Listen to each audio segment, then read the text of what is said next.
위기라는 단어를 사전에서 찾아보면 위기는 위험한 고비 또 혹은 위험한 시기라는 뜻이 있습니다. 그러니까 위기 안에는 위험이라는 의미가 아주 크게 차지하고 있습니다. 그래서 우리가 위기다, 위기라는 말을 들으면 굉장히 힘이 듭니다. 몸도 힘이 들고 마음까지 힘이 듭니다. 그래서 몸과 마음이 다 긴장을 해버립니다. 위기라는 말만 들으면 그렇죠. 그러나 위기라는 단어를 조금만 더 생각해 보면 긴장만 있는 것이 아니라 거기에는 희망도 있습니다. 어떤 사람은 위기는 곧 기회다라는 말을 합니다. 이건 무슨 말이냐 하면 위기는 위험한 고비, 위험한 시기는 분명히 맞지만 그 위험한 시기와 그 고비를 기회로 바꿀 수 있다고 합니다. 한자에서 위기의 기자와 기회의 기자가 같다는 거 아십니까? 그러니까 위기 안에는 뭐가 있느냐? 기회도 있다는 것이죠. 위기는 위험한 상황은 분명히 맞지만 위기는 그 위험한 상황을 바꿀 수 있는 기회가 될 수 있습니다. 사랑하는 성도 여러분, 지금 위기를 만났습니까? 여러분 위기의 때 가운데 있습니까? 건강의 위기, 재정의 위기, 가정의 위기, 그리고 신앙의 위기. 그런데 그 위기는 기회가 될 수 있습니다. 위기의 때는 기회의 때가 될 수 있습니다. 그렇다면 우리가 이 위기의 때에 우리가 어떻게 하면 좋을까요? 위기의 때에 무엇을 하면 이 위기의 때가 기회의 때로 바뀌어질 수 있을까요? 저는 오늘 여러분에게 세 가지의 질문을 드리고자 합니다. 여러분 이 세 가지의 질문에서 답을 한번 찾아보십시오. 내가 지금 건강의 위기, 재정의 위기, 그리고 가정의 위기, 신앙의 위기가 왔다면 내가 어떻게 해야 될지 한번 이 질문에 답을 한번 찾아보십시오. 첫째, 위기의 때에 토로하고 있습니까? 위기의 때에 토로하고 있습니까? 여러분, 이 토로라는 단어를 제가 가지고 온 이유가 있어요. 여러분, 토로라는 이 뜻은 뭐냐 하면은 마음에 있는 모든 것을 드러내는 거예요. 마음에 있는 모든 것을 드러내어 말하는 것입니다. 여러분, 우리가 말할 때 그런 거 있죠. 이 사람이 분명히 나를 만나서 말하고자 했는데 말을 뱅뱅 돌리는 거예요. 그렇죠. 할 말만 합니다. 진짜 해야 될 말을 안 하는 거예요. 여러분 토론은 그렇지 않습니다. 내 안에 있는 것을 죄다 말하는 거예요. 할 말 안 할 말 가리는 게 아니고 내 안에 있는 모든 것을 다 아뢰는 것입니다. 그래서 위기는 이 토로, 이 두 단어는 참 잘 어울립니다. 여러분 내가 토로하지 않는다라는 것은 아직도 위기의 때가 아니라는 거예요. 여러분 정말로 위기를 만나면 할 말 안 할 말이 없습니다. 우리가 물에 빠지면 지푸라기를 잡는 게 그거 아닙니까?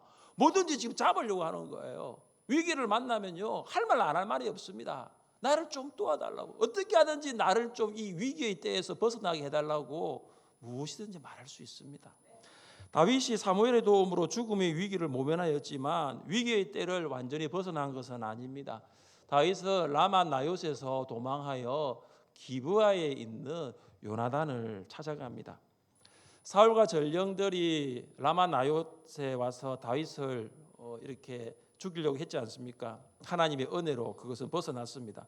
그런데 왜 다윗이 다른 곳으로 간 것이 아니라 사울의 왕궁이 있는 그 기브아로 갔을까요? 이유는 요나단 때문이죠.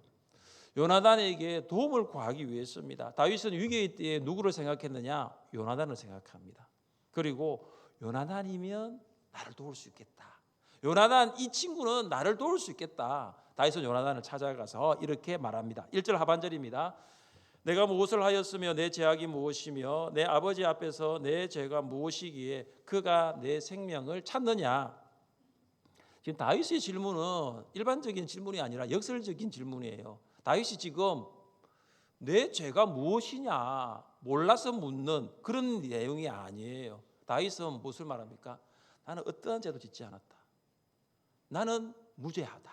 나는 결백하다. 나는 아무런 죄도 짓지 않았는데 왜 너 아버지 사울이 나를 죽이려고 하느냐. 다윗은 사울이 자신을 죽이기로 결심했다는 것을 알고 있었습니다. 3번이나 전령을 보냈거든요. 심지어 사울도 자기를 죽이려고 라마나요까지 왔기 때문입니다. 다윗이 계속해서 요나단에게 자신의 이야기를 지금 토로하고 있습니다. 3절 중간절을 보시면 다윗이 이런 말을 합니다. 그러나 진실로 여호와의 살아계신가 내 생명을 두고 맹세하노니 나와 죽음의 사이는 한 걸음 뿐이니라. 여러분, 한 걸음이에요. 한 걸음. 이 무슨 말입니까? 다윗이 지금 죽음의 문턱에 와 있다는 거예요. 한 걸음만 움직이면 죽게 되는 거예요. 다윗이 지금 이 죽음이라는 거 이거 피부로 절감하고 있습니다. 여러분, 다윗과 요나단과의 관계를 잘 보세요. 죽음까지도 말할 수 있는 관계. 여러분 죽음까지도 말할 수 있는 그런 성도, 그런 사람 여러분 있습니까? 내 죽음을 이야기할 수 있는 거예요. 다윗과 요나단의 관계는 뭐냐? 죽음까지도 말할 수 있는 거예요. 요나단, 내가 지금 바로 죽음의 문턱까지 와 있어. 내가 한 걸음만 내디디면 나한테 죽는 거야. 여러분, 죽음을 말할 수 있는 그 관계에서 숨길 수 있는 것이 뭐가 있겠습니까? 말하지 않을 수 있는 것이 뭐가 있겠습니까? 다 말할 수 있습니다. 저는 이런 면에서 기도를 이렇게 정의했습니다. 기도는 영적 토로이다. 기도는 영적 토로이다. 무슨 말입니까? 기도는 하나님 아버지께 내 마음에 있는 모든 것을 말하는 것입니다. 여러분, 이것이 바로 기도가 특권이라는 것이죠. 여러분은 하나님 앞에 모든 것을 말할 수 있는 특권을 가진 하나님의 자녀라는 것을 믿으십니까? 시편 102편을 보시면 이런 표제가 있습니다. 고난당한 자가 마음이 상하여 그의 근심을 여호와 앞에 토로하는 기도. 이 시편 성도의 상황을 잘 이야기하고 있죠. 이 표제가 마음이 상했어요. 근심이 쌓일 대로 쌓였습니다. 여러분, 혹시 오늘 시간 되시면 시편 102편을 한번 읽어보실 것을 제가 추천드립니다. 아마 여러분의 상황과 비슷할 수도 있습니다. 그 시편 102편의 저자가 이렇게 기도를 합니다. 내 날이 연기같이 소멸하며 내 뼈가 숯같이 탔음이니이다. 내가 음식을 먹기도 잊었으므로 내 마음이 풀같이 시들고 말라버렸사오며. 이 시인이 자신의 상황을 이렇게 말합니다. 내 뼈가 숯같이 새까맣게 탔다라고 말합니다. 여러분, 내 뼈가 탄 거예요. 여러분, 뼈가 탔다라는 거 한번 상상해 보셨어요? 뼈가 타는 것은요, 우리가 장례식에서 뼈가 타잖아요. 여러분, 우리가 뼈가 금이 가거나 약간의 골절만 있어도요, 우리가 움직일 수 없습니다. 내 뼈가 새까맣게 숯같이 탔다는 것은 움직일 수 없는 상황이에요. 완전 떨어누인 상황이에요. 지금 호흡만 하고 있는 거예요. 시인은 숯처럼 새까맣게 타버린 자신의 연약한 육체를 보면서 근심이 사라지지 않습니다. 여러분, 시인의 마음은 어떤 상태인 줄 알아요? 시인의 마음은 풀같이 말라버린 상태입니다. 그리고 마음이 말랐다, 이것은요 굉장히 심각한 거죠. 마음은 활력의 원천입니다. 여러분, 마음이 풀처럼 말랐다는 것은 의욕 상실이에요. 살아갈 힘이 없습니다. 살고 싶지 않은 거예요. 풀처럼 시들어 말라버린 자신의 이 마음을 보면서 시인은 걱정이 이만저만이 아닙니다. 그런데 여러분, 새까맣게 타버린 자신의 육체를 보고 그리고 아예 말라버린 자신의 마음을 보면서 가만히 있었다는 것이 아니에요. 제가 오늘 말씀드리는 것은 이 시인이 어떻게 했습니까? 하나님께 자신의 모든 상황, 자신의 육체와 자신의 마음의 모든 것을 토로하였다는 것이죠. 같이 한번 말씀을 보면서 읽어보겠습니다. 여호와여, 내 기도를 들으시고 나의 부르짖음을 주께 상달하게 하소서. 나의 괴로운 날에 주의 얼굴을 내게서 숨기지 마소서. 주의 길을 내게 기울이사 내가 부르짖는 날에 속히 내게 응답하소서. 아멘. 이게 바로 토로하는 기도입니다. 사랑하는 성도 여러분, 위기의 때에 토로하고 있습니까? 위기는 찾아오거든요. 나의 마음을 알아주지 못하는 배우자 때문에, 이 배우자 때문에 원통하고 있습니까? 부모 마음을 이해해 주지 못하는 이 자녀들 때문에 마음이 괴로우십니까? 호전되지 않는, 조금도 형편이 나아지지 않는 나의 삶을 보면서 너무나 답답하십니까? 우리의 이 원통함, 우리의 이 괴로움, 우리의 이 답답함까지 우리는 하나님께 토로할 수 있는 거예요.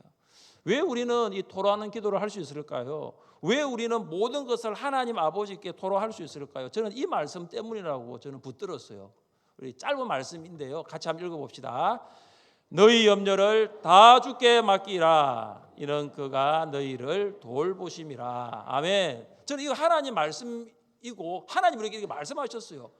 너 어떤 거 염려하느냐? 너 무엇 때문에 걱정하느냐? 너 무엇 때문에 답답하느냐? 그거 다 나에게 말해라. 다 나에게 말하면 내가 너희를 돌보겠다. 너희의 그 원통함까지, 너희의 그 답답함까지, 너희의 그 두려움까지 나에게 다 말해라는 것이죠. 하나님께서는 지금 우리 마음에 있는 것을 듣기를 원하십니다. 우리의 마음에 있는 것을 듣기를 지금 기다리고 계세요. 우리는 토로하기만 하면 됩니다. 위기의 때는 어떤 때입니까? 하나님 아버지께 토로할 수 있는 기회입니다. 토로하는 기도를 통하여 기도 응답을 받을 수 있기를 주님의 이름으로 축복합니다. 두 번째 질문은 제가 이걸 드리고 싶어요. 위기의 때에 위로받고 있습니까? 위로받고 있습니까? 여러분, 위기의 때에 정말 위로받은 적이 있습니까? 생명의 위기를 토로한 다윗을 위로한 사람은 요나단입니다. 요나단이 이렇게 위로합니다. 2절을 함께 읽겠습니다. 2절입니다. 요나단이 그에게 이르되 결단코 아니라 내가 죽지 아니하리라. 내 아버지께서 크고 작은 일을 내게 알리지 아니하고는 행하지 아니하나니 내 아버지께서 어찌하여 이 일은 내게 숨기리요? 그렇지 아니하니라. 아멘.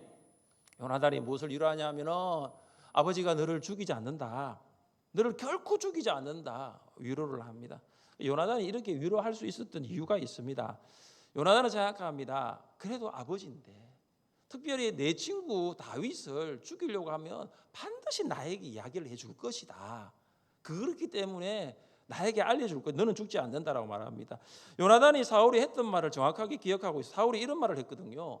사울이 요나단의 말을 듣고 맹세하되 여호와께서 살아계심을 두고 맹세하거니와 그가 죽임을 당하지 아니하리라. 이게 사울 아버지의 말이에요. 그러니까 아버지가 나는 다윗 안 죽인다라고 했으니까 아버지가 이 말씀은 지킬 거야라고 요나단은 생각했고, 그래서 다윗에게 다윗 아버지가 너 죽이지 않을 거야라고 위로를 하고 있습니다. 그런데 문제는 다윗은 이 요나단의 생각과 달랐어요.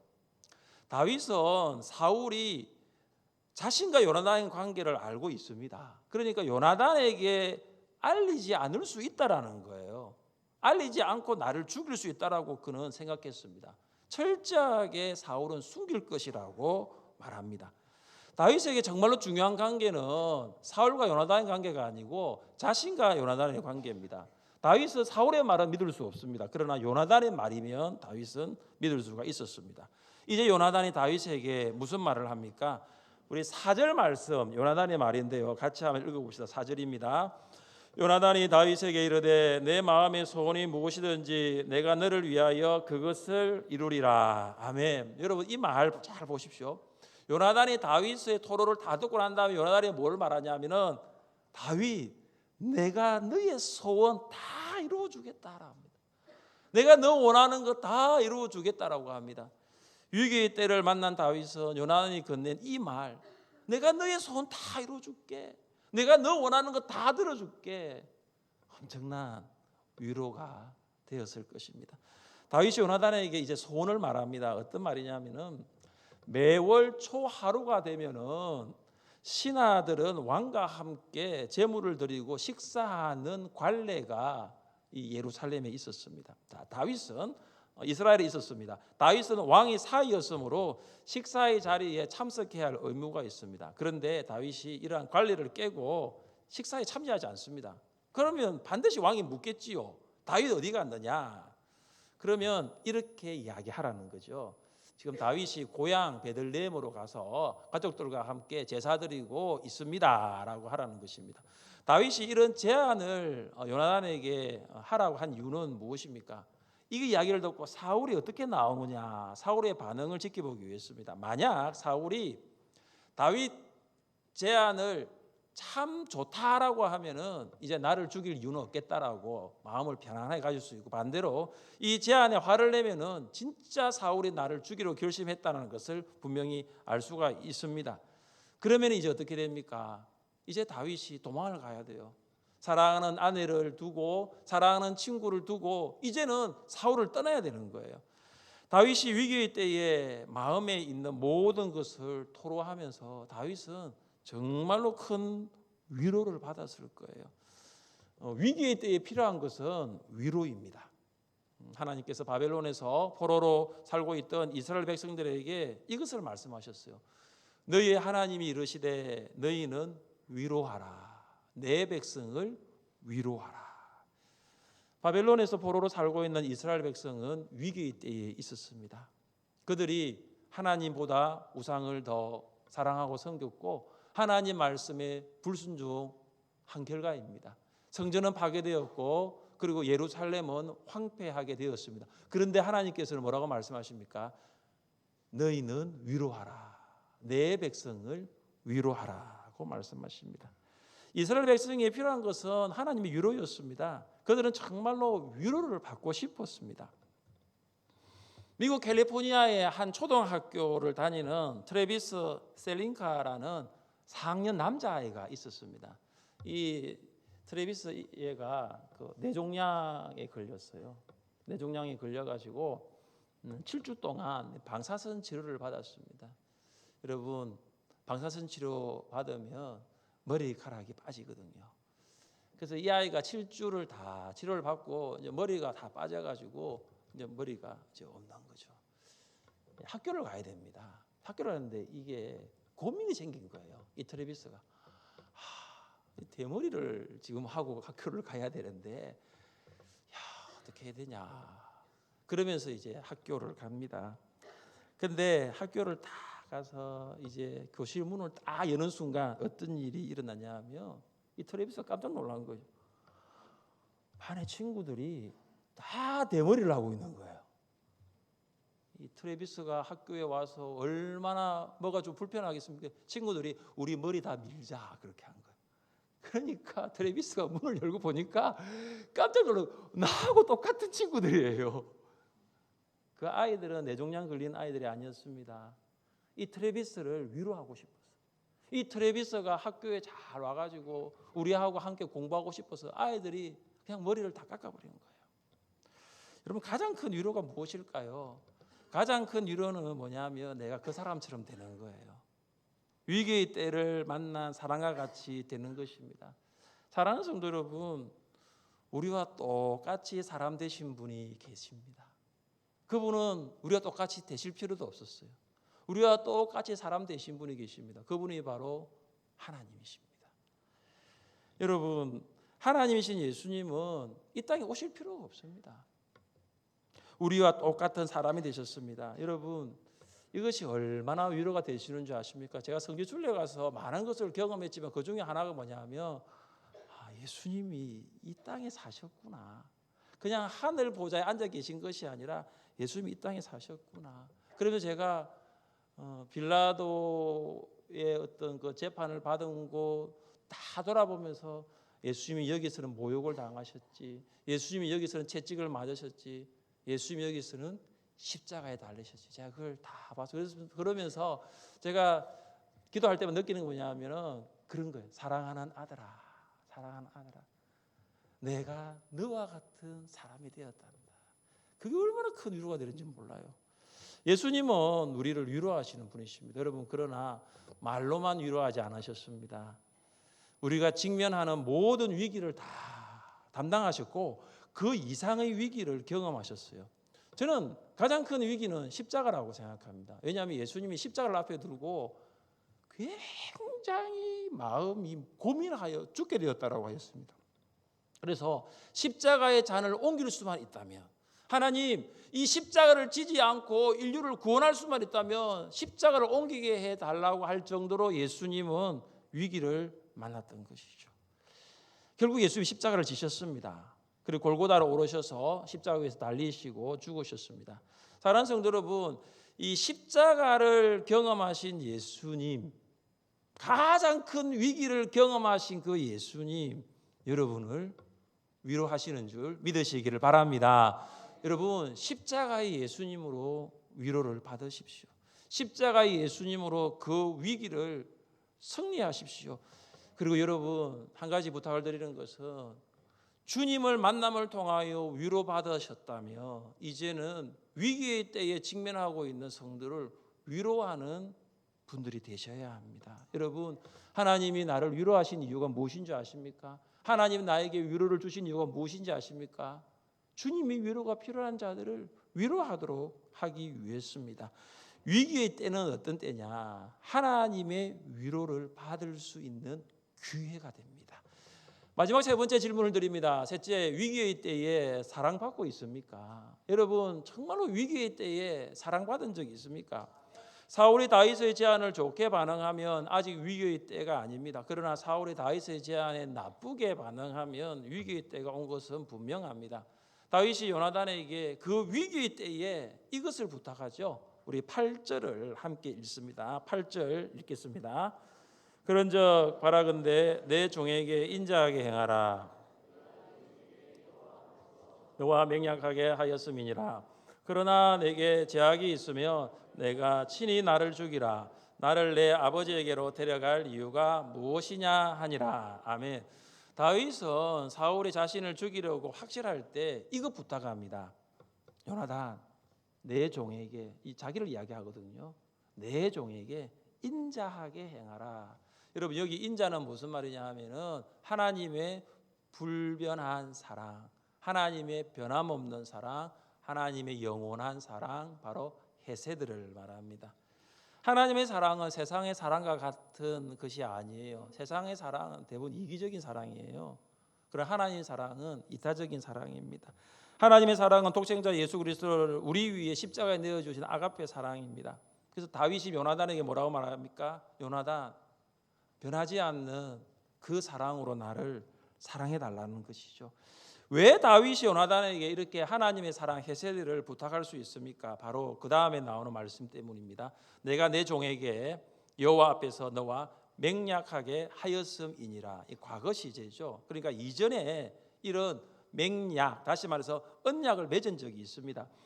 사무엘상 18장 3절의 말씀 보시면 그들이 하나님 앞에서 이런 언약을 맺죠. 요나단은 다윗을 자기 생명같이 사랑하여 더불어 언약을 맺었으며, 다윗과 요나단의 언약은 어떤 언약입니까? 생명과 바꿀 수 있는 언약이에요.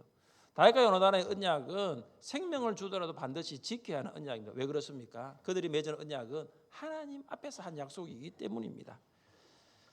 김중건 목사님이 예수 칼럼이라는 책을 이렇게 만드셨어요. 그래서 제가 그 일부분 중에 십자가와 관련된 내용을 잠시 한번 읽어드립니다. 예수님의 십자가 사건은 하나님과 사람 사이에 있었던 우주 최대의 러브 스토리이다. 십자가는 예수님이 하나님과 나의 이름을 부르다가 죽은 곳이다. 십자가는 예수님이 한 손으로는 내 손을 잡고, 예수님이 한 손으로는 하나님의 손을 잡고 사랑의 심장이 터진 곳이 바로 십자가이다. 여러분, 우리가 위기의 때를 만나면 하나님의 사랑이 느껴지지 않을 수가 있어요. 정말로 하나님이 나를 사랑하시는 거 맞나? 의심할 수 있습니다. 정말로 하나님이 사랑이시다면 나에게 이런 위기가 찾아왔을까? 하나님이 다 아신다면서, 하나님이 다 하실 수 있다면서 왜 아직도 나는 위기의 때 가운데 있는가? 실망할 수 있습니다. 여러분, 그러나 하나님은 사랑이심을 믿으시기를 바랍니다. 하나님의 사랑 의심되십니까? 하나님의 사랑 여러분 잘 모르시겠습니까? 여러분, 십자가예요. 십자가. 답은 십자가입니다. 여러분, 위기의 때에 하나님의 사랑을 받고 싶습니까? 여러분, 하나님께서 나를 얼마나 사랑하는지 느끼고 싶으세요? 지금도 하나님이 나와 함께 계심을 알고 싶으세요? 그러면 여러분, 십자가로 가세요. 십자가. 뭐 우리가 지금 십자가로 가려고 하면은 뭐 예루살렘 거기 골고다까지 가라는 게 아니에요. 제가 말씀드리는 것은 다시 성경으로 돌아가는 거죠. 여러분, 성경으로 돌아가서 다시 십자가를 바라보는 거죠. 십자가 앞에 서십시오.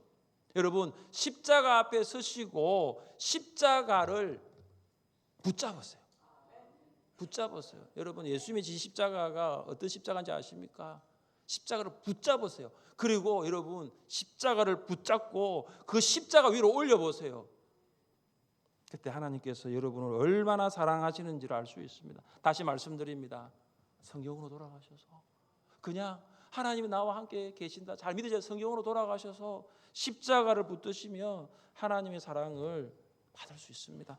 오늘부터 시작하는 양육훈련과 큐티방이 저는 십자가를 붙들고 하나님의 사랑으로 충만해지는 은혜의 통로가 되기를 간절히 원합니다. 지금 사순절을 보내고 있습니다. 여러분 십자가 외에는 하나님의 사랑을 받을 길이 없어요. 여러분 십자가 외에는 하나님의 사랑을 받을 수 있는 길이 없다는 거 여러분 아십니까? 에베소 교회 성도들을 위한 사도 바울의 기도인데요. 우리 같이 한번 읽어봅시다.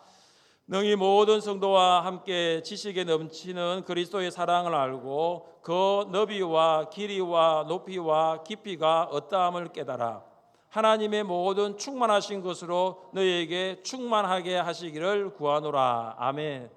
바울이 지금 무엇을 기도하고 있냐면 하나님 우리 에베소 교회 성도들이 하나님의 사랑의 넓이 깊이 하나님의 사랑의 높이와 길이를 좀 알았으면 좋겠습니다.